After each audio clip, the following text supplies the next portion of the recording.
రామాపురం అనే చిన్న గ్రామంలో ఒక చిన్న ఇంట్లో శారదమ్మ అనే అత్త, ఆమె కోడలు లక్ష్మి కలిసి నివసించేవారు.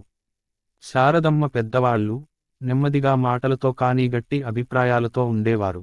లక్ష్మి మృదు స్వభావం గల చురుకైన మహిళ. ఇమేజ్: పాత చిన్న ఇంటి బయట శారదమ్మ చెక్క బెంచీ మీద కూర్చుని ఉంది. పక్కనే లక్ష్మి నీళ్లు తీసుకుంటూ నవ్వుతూ మాట్లాడుతుంది. ఒక రోజు వంట చేసే సమయంలో చిన్న గొడవ వచ్చింది. శారదమ్మ చింతచట్నీకి బెల్లం వేసింది, కానీ లక్ష్మి అలా చేయవద్దు అని చెప్పింది.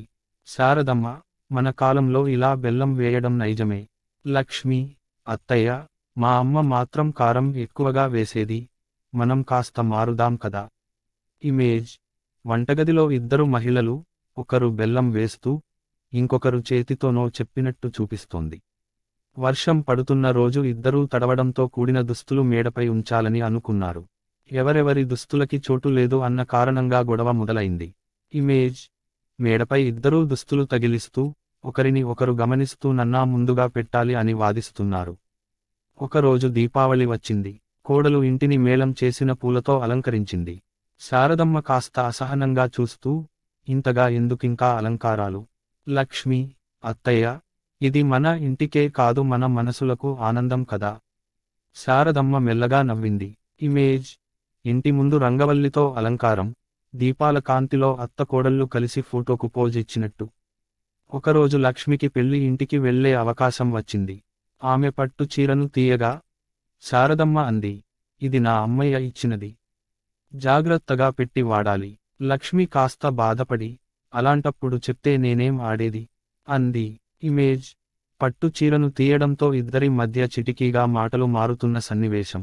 ఒకరోజు శారదమ్మ అనారోగ్యంతో పడిపోయింది. లక్ష్మి రోజంతా ఆమెకు మందులు, కషాయాలు ఇచ్చింది. అత్త ఒక్కసారి నిశ్శబ్దంగా తన చేతిని కోడలి మీద ఉంచింది. ఇమేజ్: శారదమ్మ మంచంపై పడుకున్నది, పక్కన లక్ష్మి చేతిలో కషాయం, ప్రేమగా చూస్తున్న సన్నివేశం. ఒక సాయంత్రం ఇద్దరూ పూటకడ వేశారు. శారదమ్మ తన పాత జ్ఞాపకాలు గుర్తు చేసుకుంది. నాకు నా అత్తమ్మతో ఇలాగే చిన్న చిన్న గొడవలే, కానీ ఆప్యాయత మాత్రం ఉండేది. ఇమేజ్: వీటిపై కూర్చుని ఇద్దరూ నవ్వుతూ గతాన్ని గుర్తు చేసుకుంటున్నారు. లక్ష్మి పుట్టినరోజున శారదమ్మ మిఠాయిలు చేసి ఆశ్చర్యపరిచింది. నీ కోసం కాదు, మన ఇంటి ఆనందం కోసం అంది. ఇమేజ్: కోడలు పుట్టినరోజు కేక్ కట్ చేస్తోంది. అత్త నవ్వుతూ పక్కన నిలబడింది. ఒక రోజు పక్కింటి మహిళలు మాట్లాడుతూ, మీ అత్త అంటే నీవు ఎంత గౌరవంగా మాట్లాడతా.